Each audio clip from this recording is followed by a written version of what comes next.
Hey, it's me, Steve. It is June 2nd, 2017. Time is 10:31, and it's 78 degrees Fahrenheit out. I'm taking Lilith, my little one-eyed kitty, to the vet to get her stitches removed out of her right eye. She had to have her right eye removed, and she's being loud. Hopefully she won't be too loud. But anyway, I want to talk today a little bit about conspiracies and people who claim conspiracies. You should be weary of anyone claiming to have a scientific concept but sitting there saying that their idea is correct because of conspiracy. Now, conspiracies do happen, okay? Like conspiracy to commit murder, okay? Cover-ups like Nixon pulled. They do happen, but none of those are very large, and they couldn't be kept secret. I mean, people have a hard time keeping things secret, all right? It's human nature to blab, okay? And to talk about stuff, even secret stuff. But, when you take an idea that you have, and the only way you can get it to fit is to sit there and claim there's some massive global conspiracy and say they are covering stuff up. Well, you know what? You need to define they. Who the fuck are they? Okay? Are they the Illuminati, which, by the way, don't exist? The reptilian aliens? Your mom? Who's they? They is never really defined. And if you can't define what your conspiracy is, you don't have anything to stand on. And you can't sit there and say, well, they won't identify themselves. That's a cop-out. That's special pleading. You can't do that.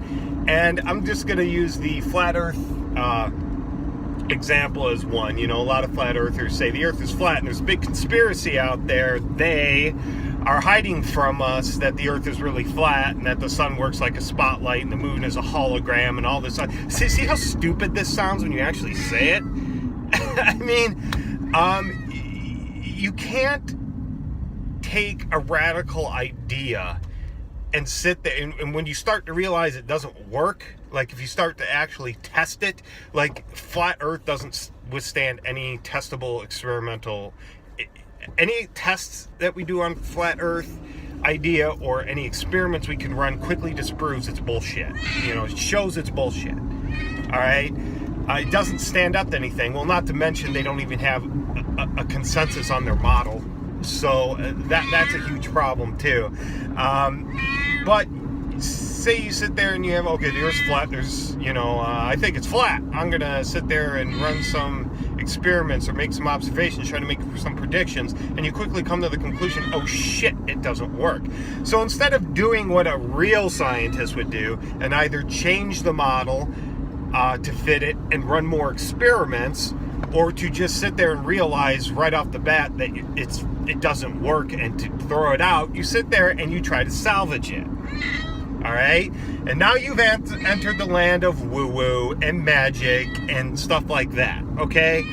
And a common thing is to sit there and say, well, there's a big conspiracy against it. But they can't define the conspiracy.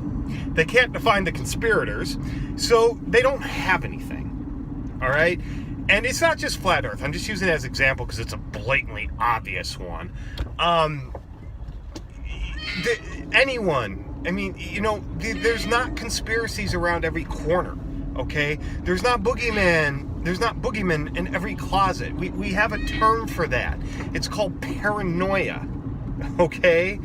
And, if you keep going down that rabbit hole, you become delusional, which is a mental illness, and in most places, mental illnesses are treated, but in America, we give them a platform and we elect them to government. But, you just need to be careful. This video isn't for the people who've gone down the rabbit hole. You can't change their mind. It becomes a belief system, and nothing you say or do or evidence to the contrary is going to convince them otherwise. I just want to explain how to people who might be entertaining the idea that you might not want to entertain the idea.